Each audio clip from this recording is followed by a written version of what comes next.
오늘은 기초 성경 공부 10번째 시간입니다. 우리는 교회에서 예배를 드리죠. 물론 교회가 아닌 곳에서도 성도들이 모이면 경배 드릴 수 있지만 우리는 주님이 지정하신 지역교회 안에서 하나님께 예배를 드리는 것입니다. 예배와 경배는 같은 말이고요. 예배는 섬김이죠. 경배도 섬김이지만 하나님을 경외하는 자세입니다. 마음의 자세.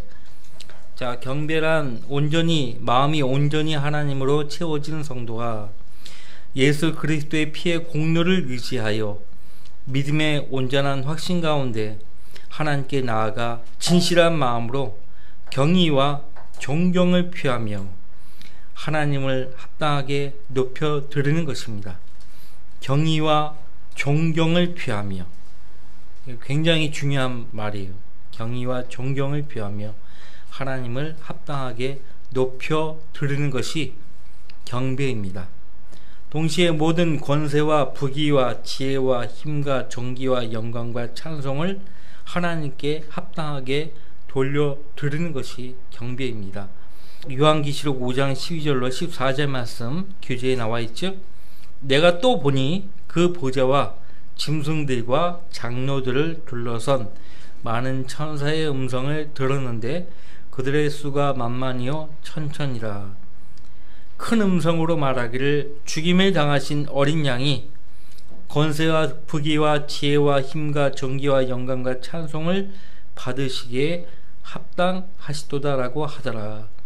또 내가 들으니 하늘과 땅과 땅 아래와 바다에 있는 각 피조물과 그 안에 있는 만물이 말하기를 보좌에 앉으신 분과 어린 양에게 찬송과 존귀와 영광과 권세가 영뭉토록 있을지어다라고 하더라. 보좌에 앉으신 분은 누굽니까? 하나님이죠. 어린 양은 그의 아들 예수 그리스도십니다. 그러니까 경배의 대상은 아버지 하나님과 예수 그리스도예요. 성령 하나님은 경배의 대상이 안 됩니다. 자, 그때 그 네 짐승이 말하기를 아멘 하고 24 장로가 엎드려 영웅토록 살아계시는 분에게 경배하더라. 영웅토록 살아계시는 분에게 경배하더라. 경배는 영과 진리로 드리는 것입니다. 예수님이 오셔서 가르쳐 주신 거예요. 하나님은 한 영이시니 왜 하나님은 한 영이시라고 말씀하고 있는가? 짐승도 영이 있고요. 사람에게서도 영이 있습니다. 그 가운데 하나님은 한 영이십니다. 그 한 영이 어떤 영이에요? 거룩한 성령님이에요. 하나님의 영. 하나님은 한 영이시니 그분께 경배 드리는 자들은 영과 진리로 경배 드려야만 하리라고 하시니라. 자, 영으로 경배를 드리는 것이 무슨 말인가 하니까 성령의 인도함을 받아 경배 드려야 한다는 말이에요. 그러니까 사람이 성령으로 거듭나지 않으면 성령 안에 있지 않은 것이기 때문에 하나님께 영과 진리로 경배 드릴 수가 없어요. 하나님께 다가설 수 없어요. 예수 그리스도를 통해 그 영이 거듭남으로써 성령께서 내주하시는 그리스도인은 성령을 통하여 자신의 영으로 하나님께 다가서게 되어 하나님께 올바른 경배를 드리게 되는 것입니다. 우리가 지금 성령님의 도움으로 하나님께 다가서고 있는 것입니다. 그러니까 영으로 경배 드린다는 것은 성령을 무슨 도구로 사용해서 경배를 드린다는 그런 뜻이 아니고 우리 안에 내주하시는 성령님으로 말미암아 우리가 하나님과 영적인 관계를 맺게 된 상태에서 경배를 드린다는 의미예요. 그러니까 거듭나지 않은 상태의 사람들은 하나님께 온전한 경배를 드릴 수가 없습니다. 그 사람은 지금 하나님께 예배 드리는 것이 급선무가 아니라 구원을 받아야 돼요. 거듭나야 되는 것이에요. 거듭나야만 한다는 하나님 명령을 무시하고 교회를 찾아가서 경배만 드리려고 한다면 그거는 하나님을 무시하는 행위예요. 하나님을 우롱하는 행위입니다. 자, 진리로 경배를 드려야 한다는 말이 무슨 말인가? 진리의 영이신 성령께서는 오직 하나님의 영감으로 기록하신 진리의 말씀을 통해서만 역사하십니다. 성경도 하나님의 영감으로 주어진 것이에요. 하나님의 입김, 영감이라는 이 단어를 보면은 그 영감이라는 뜻이요, 하나님의 입김이라는 의미예요. 입김, 하나님의 입김. 사람이 몸이 만들어지고 그 콧구멍에다가 생명의 호흡이 들어가니까 사람이 살아있는 혼이 되었어요. 창세기 2장 7절 말씀에 따르면. 그러니까 하나님의 입김에 의해서 창조된 것이에요. 그러니까 거듭나지 않은 채 하나님께 다가설 수 없어요. 거듭나지 않은 사람이 진리의 말씀을 가지고 경배를 드린다 한들 그것 또한 하나님을 우롱하는 것이에요. 거듭남이 무엇보다도 중요합니다. 그래서 하나님은 진리의 말씀을 통해서만 일을 하시는 거예요. 진리로 드리는 경배는 오직 변개되지 않은 바른 성경을 가지고 있을 때에만 가능합니다. 그럼 한번 여러분들에게 물어보겠습니다. 거듭나지도 않았고 또 진리의 성경이 아니에요. 변개된 성경을 가지고 하나님께 다가서서 경배를 드릴 수 있습니까? 불가능해요. 신학적인 오류입니다. 교리적인 오류예요. 그거 자체가. 그러니까 그것도 모르는 사람들이 무슨 설교를 하고 신학 강단에서 학생들을 가르칩니까? 그것도 모르는 사람들이. 점수를 매긴다면 빵점이에요. 오늘날 신학교에서 가르치고 공부하는 선생과 학생 모두가 다 빵점이에요. 시작부터 잘못된 거죠.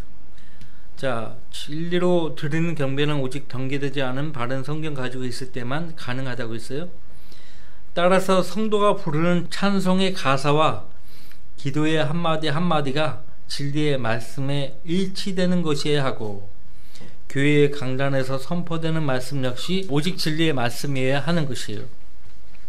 그것이 그 예배가 하나님께 연락되는 것이에요. 찬송과 가사도 성경과 어긋나 있어요. 그러니까 사람들은 그걸 몰라요. 그 정도로 분별력이 없다는 것은 그들이 거듭나지 않았기 때문에 분별하지 못하고 있다는 거예요.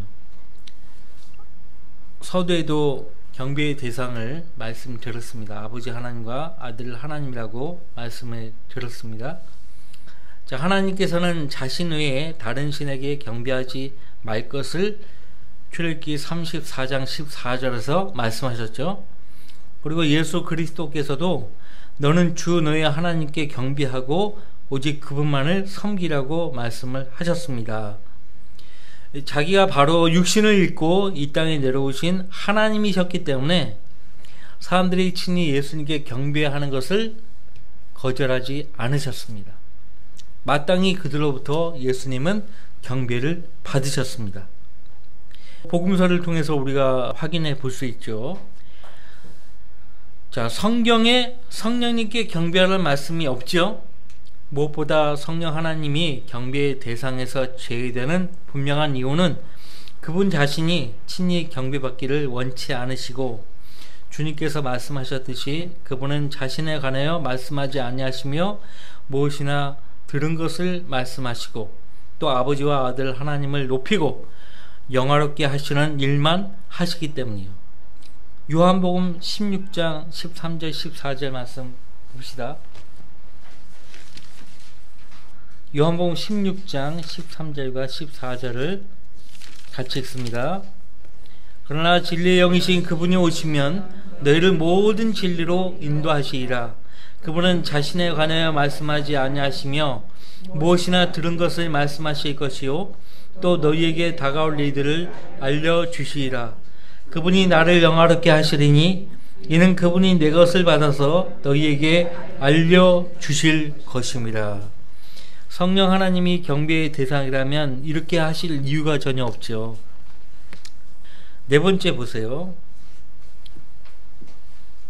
그러니까 성령 하나님은요, 성도들을 성령님 자신이 아닌 하나님과 그의 아들 예수 그리스도를 경배하며 영화롭게 해드리도록 인도해 주시는 거예요. 하나님과 그의 아들 예수 그리스도 외에 그 어떤 피조물도 경배의 대상이 될 수 없어요. 사람도 경배해서는 안 되고요. 천사들도 경배해서는 안 되는 거예요.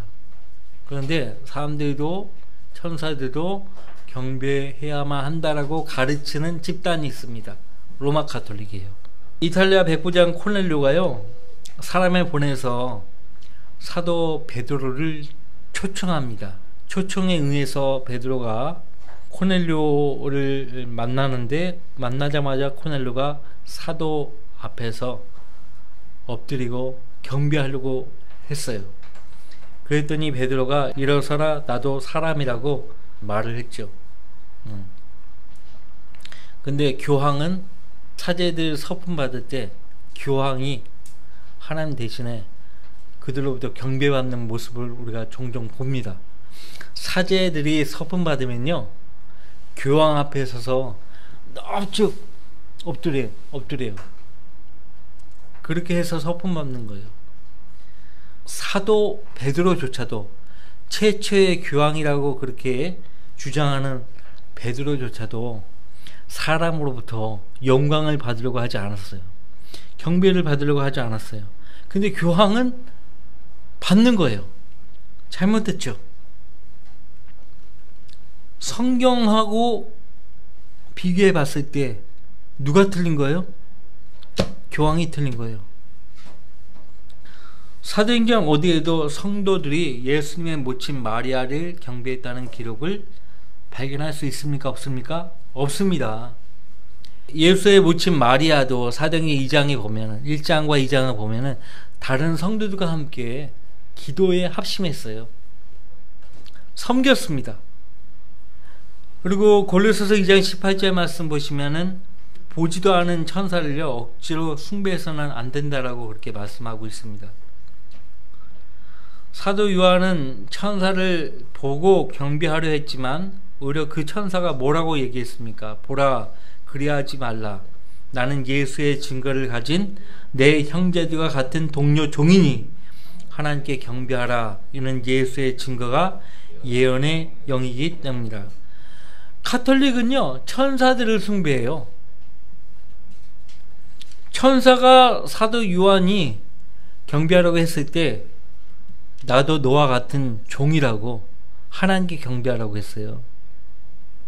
그러니까 성경을 조금씩 알기 시작하면요 분별력을 얻게 되는 것이에요. 예배의 의미에 대해서 우리가 또 살펴봅시다. 예배의 의미를 안다면요 왜 하나님께 경배드려야 하는지 그 이유도 목적도 알 수 있습니다. 자, 로마서 12장 1절 말씀에서 그러므로 형제들아 내가 하나님의 모든 자비하심으로 너희에게 권고하노니 너희 몸을 하나님께서 기뻐하시는 거룩한 산 제물로 드리라. 이것이 너희가 드릴 합당한 예배니라. 개역성경은 영적인 예배라고 변기시켰어요. 합당한 예배라고 했어요. 예배가 뭐 영적인 예배가 있고 육신적인 예배가 있고 그런 건 없어요. 예배는 예배예요. 합당한 예배니라. 예배는 성도가 자기의 몸을 하나님께서 기뻐하시는 거룩한 산 제물로 드리는 것으로 시작돼요. 자, 이삭이 번제로 드려주는 상황에서 경배라는 표현이 성경에 제일 먼저 사용이 되었죠. 성경에서요 어떤 단어가 제일 먼저 등장하면 주의 깊게 봐야 돼요.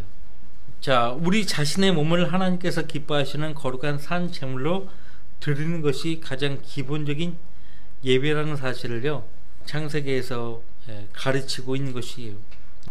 우리는 자신을 거룩한 산 제물로 하나님께 드리고 그러한 헌신된 자세로 예배 처소로 모여야 하는 것입니다.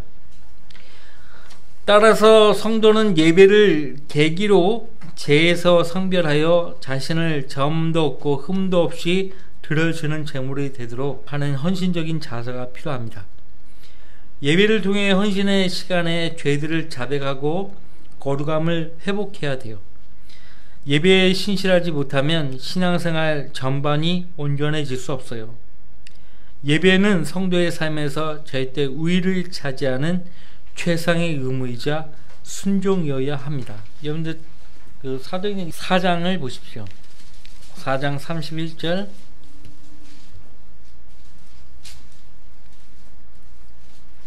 4장 31절부터 37절까지 제가 읽습니다. 그들이 기도를 마치자 그들이 함께 모여 있는 곳이 진동하더니 그들이 모두 성령으로 충만하여 담대하게 하나님의 말씀을 선포하더라. 그러므로 믿는 사람들의 무리가 한 마음과 한 혼이 되어 아무도 자기 소유를 자기 것이라고 주장하는 자가 없고 모든 것을 공동으로 쓰니라.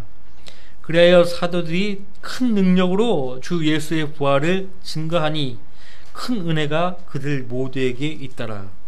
그들 가운데 아무도 부족한 사람이 없었으니 이는 토지와 가옥을 가진 많은 사람이 재산을 팔아서 그 대금을 사도들의 발 앞에 가져다 놓으면 각자에게 필요한 대로 나누어 주었기 때문이라.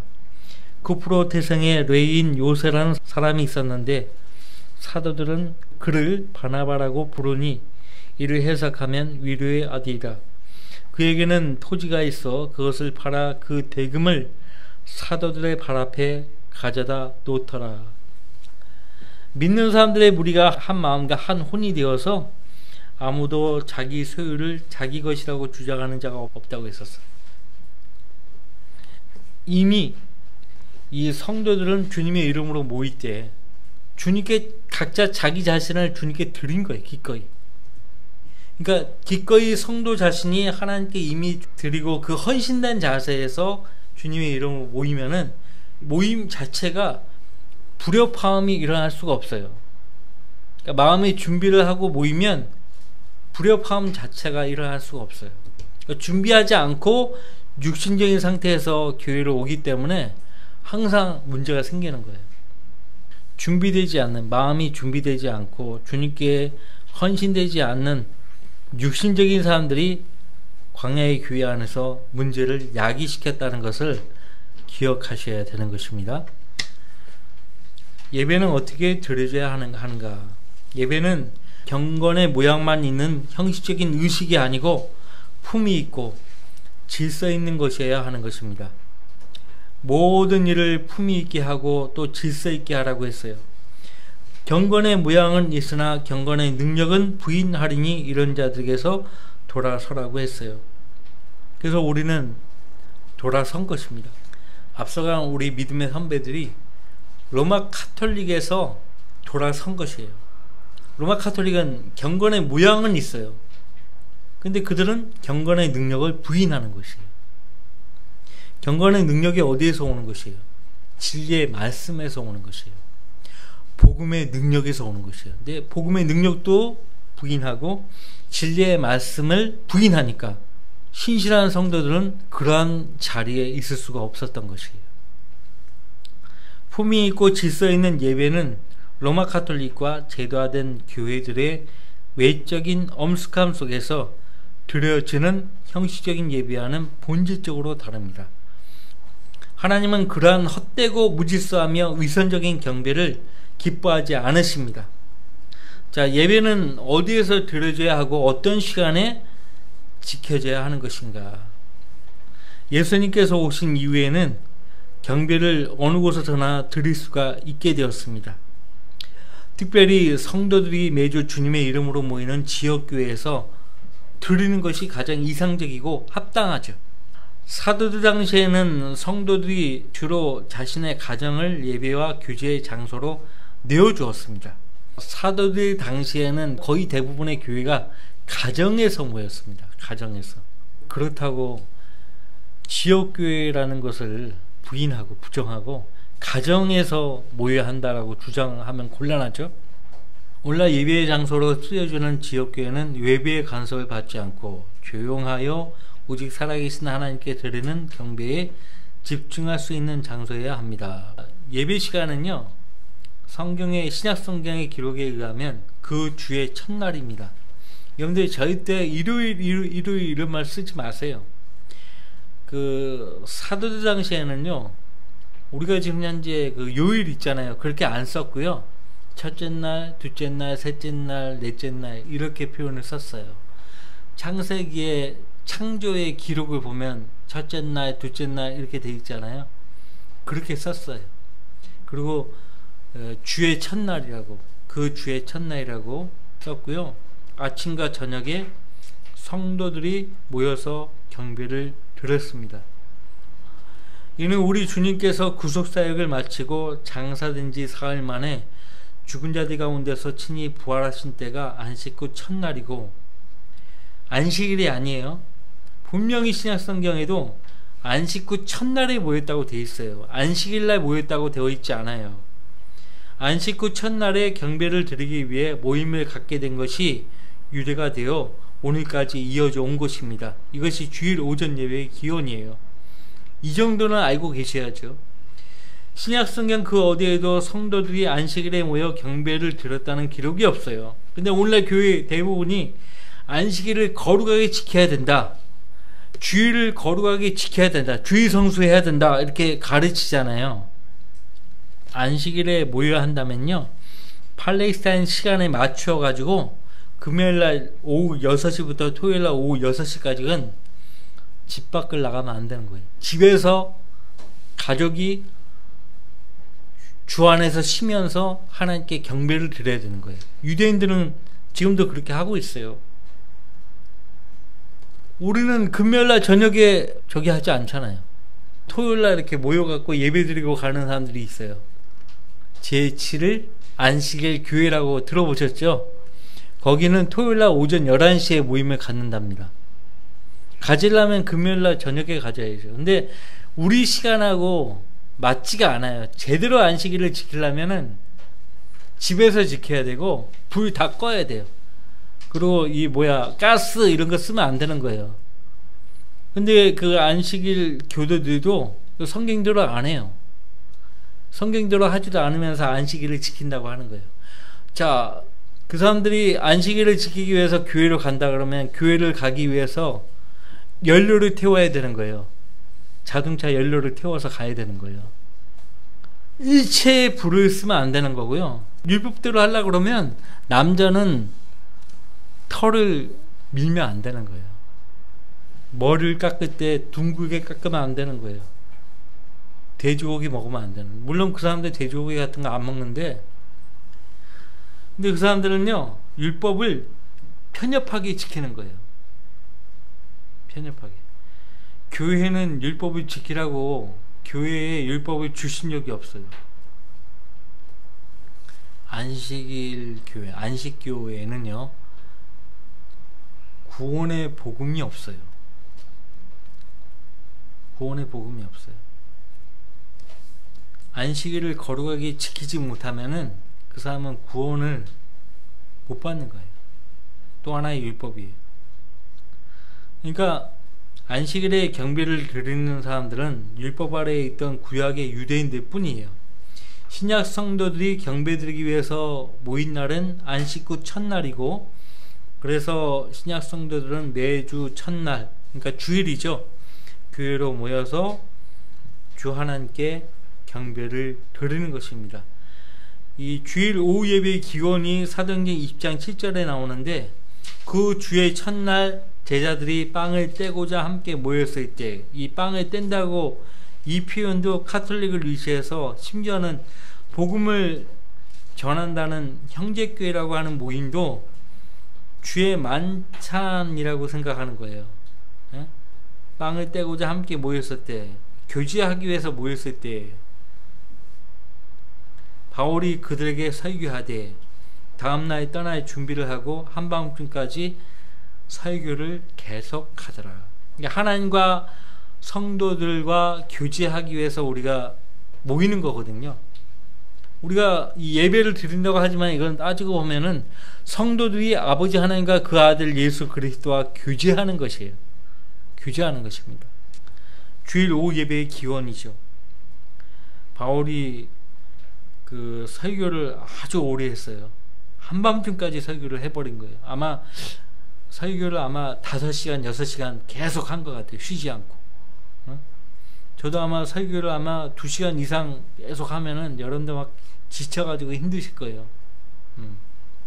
우리는 우리 필요에 의해서요, 오후 예배를 그 저녁에 드리지 않고 오전 예배에 이어서 하고 있는데, 사실상 성경대로 한다 그러면 저녁에 모여야 되는 거예요. 근데 우리가 먼 지역에서 오기 때문에 갔다가 또 다시 모일 수 없잖아요. 그러니까 우리가 편의상 오후 예배를 앞당겨서 드리고 있는 것입니다. 예배의 요소에는요, 이 찬송과 기도와 헌금이 들어가야 돼요. 찬송, 찬양의 제물이라고 히브리서 13장 15절에서 말씀하고 있죠. 찬양의 제물. 기도가 있죠. 회중을 대신해서 대표 기도를 하잖아요, 예배 시작할 때. 그 다음에 헌금 시간에 갔습니다. 이건 감사의 제물입니다. 헌금에 대해서 이야기한다 그러면, 헌금은 단순히 하나님을 향한 성도의 신앙 고백을 뛰어넘어 마땅히 하나님께 드려야 할 감사의 제물입니다. 출애굽기 23장 15절 말씀에 아무도 내 앞에 빈손으로 나오지 말지니라. 하나님이 직접 가르쳐 주신 거예요. 아무도 내 앞에 빈손으로 나오지 말지니라. 자, 너희 중 모든 남자는 주 너의 하나님 앞에 1년에 3번씩, 즉 무교절과 칠칠절과 장막절에 그분께서 선정하실 곳에 나오되 그들은 빈손으로 주께 나오지 말지니라. 각 사람은 주 너의 하나님 그분께서 내게 주신 복에 따라 그가 할 수 있는 만큼 드릴지니라. 자, 하나님이 복을 안 주셨으면은 하나님께 드릴 수가 없어요. 하나님이 복을 주셨고 그 복에 따라 할 수 있는 만큼 드리라고 말씀하셨어요. 할 수 있는 만큼, 할 수 있는 만큼 드리라고 했어요. 하나님이 하신 말씀이 신명기 16장 16절 17절 너가 할 수 있는 만큼 내게 가져오라 말씀하셨어요. 할 수 있는 만큼. 그러니까 이것도 억지로 강제로 강요하는 것이 아니잖아요. 하나님이 복을 주셨어요. 그 주신 복에 따라 할 수 있는 만큼 드리라고 말씀하고 있어요. 또 매주 첫날 미리 마음에 준비한 헌금을 드려야 한다라고 가르치고 있습니다. 고린도후서 9장 5절 말씀에 그러므로 나는 그 형제들에게 권하여 그들이 너희에게 먼저 가서 너희가 전에 알려준 너희의 연보를 미리 준비하도록 하는 것이 필요하다고 생각하였노라. 이렇게 준비하는 것이 연보 갖고 억지로 한 것 같지 아니하니라. 연보라는 표현이 누가복음에 나오잖아요. 예수님께서 많은 사람들이 연보함에 연보를 넣는 것을 보셨다고 했어요. 한 가난한 과부가 2렙돈을 넣는 것을 보시고 지금껏 연보함에 연보 내는 사람들보다 이 여인이 더 많이 넣었다라고 말씀하셨잖아요. 그러니까 그 연보라는 것은 헌금과 11조가 다 포함된 표현이에요. 포함된 말이에요. 헌금과 11조를 가리켜서 연보라고 그렇게 말씀하고 있습니다. 예. 예수님 당시에는 율법 시대예요. 율법 시대예요. 율법 시대의 성도들이 연보함에 연보를 넣는 거예요. 그 연보가 헌금과 11조가 다 포함되는 것이에요. 예. 고린도전서 16장 2절 말씀의 경우 큰 흉년으로 곤란을 겪고 있는 예루살렘 교회의 성도들을 위한 구호금을 모금을 하는데 그 구호금조차도 주의 첫날에 따로 저축하여 두었다가 주의 첫날에 내라고 그렇게 말하고 있어요. 당시 교회가 성도들로부터 구호금을 모금할 때에 연보를 낼 때와 동일한 방법으로 매주 첫날에 성도 각자가 하나님께서 번성케 하신 데에서 따로 저축하여 두어서 즉 미리 마음속에 준비한 것을 내도록 하였다는 사실을 우리가 볼 수가 있어요. 자, 인색함이나 억지로가 아닌 기쁨으로 드리고 가능한 한 넉넉하게 드려야 하는 것입니다. 자, 그러나 내가 이것을 말하노니 적게 심는 자는 적게 거두고 넉넉하게 심는 자는 넉넉하게 거둔다는 것이라. 각 사람은 미리 마음속에 정한 대로 할 것이요 인색함이나 억지로는 하지 말아야 할지니 이는 하나님께서는 기쁨으로 드리는 자를 사랑하심이니라. 하나님께서는 너희에게 모든 은혜를 넘치게 하실 수 있나니 모든 것을 언제나 너희가 필요한 대로 가질 수 있게 하심으로 모든 선한 일에 넘치게 하시라는 것이라. 헌금이 있고요. 그 다음에 이제 네 번째로 말씀이 있죠. 강단에서 선포되는 설교. 주일 저녁 예배에서 설교가 한밤중까지 오랫동안 계속되었음을 사도행전 20장 7절 말씀에서 우리가 확인해 볼 수 있어요. 선포되는 말씀은 사람의 말이 아니고 하나님 말씀으로 듣고 믿어야 합니다. 그래야 그 말씀이 믿는 성도에게 효과적으로 역사할 수가 있어요. 데살로니가전서 2장 13절에 그때 그 데살로니가 교회 성도들이 어떠한 자세로 하나님 말씀을 받았는가에 대해서 우리가 확인해 볼 수가 있어요. 하나님 말씀을 받을 때에 사람의 말로 받아들이지 않냐고 사실 그대로 하나님의 말씀으로 받았다고 말씀하고 있습니다. 그 다음에 이제 말씀을 들었으면은 거기에 대해서 합당한 반응을 보여야 하는데 헌신이 있는 것이에요. 헌신. 성도들이 선포된 말씀을 살아계신 하나님 말씀으로 들었다면 말씀으로 인한 양심의 올바른 반응을 보이며 그 증거로 자기 몸과 마음을 하나님께 드리겠다는 선한 결의를 하기 마련입니다. 거기 교재의 말씀 잘 보세요. 서기한 에스라가 사람들이 특별히 만든 나무 단상에 서니, 그래서 우리가 이 강단이 있는 것이에요. 특별히 만든 나무 단상에 서기한 에스라가 섰다고 했어요. 에스라가 백성들의 목전에서 책을 펴니라. 어떤 책? 주의 말씀, 율법책이에요. 그가 모든 백성보다 위에 섰는데 그가 그 책을 펴자 모든 백성이 일어서더라. 경배를 하는 거죠. 에스라가 위대하신 주 곧 하나님을 송축하니 기도한 것이에요. 모든 백성이 손을 들고 아멘 아멘 하여 응답하고 그들이 머리를 숙여 얼굴을 땅에 대고 주께 경배하더라. 머릿속에 이 장면을 그림을 한번 그려보세요.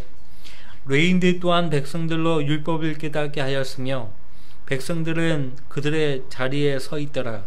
그렇게 그들이 하나님의 율법책을 명확히 낭독하고 그 의미를 알려주어 백성들로 낭독한 것을 깨닫게 하였더라.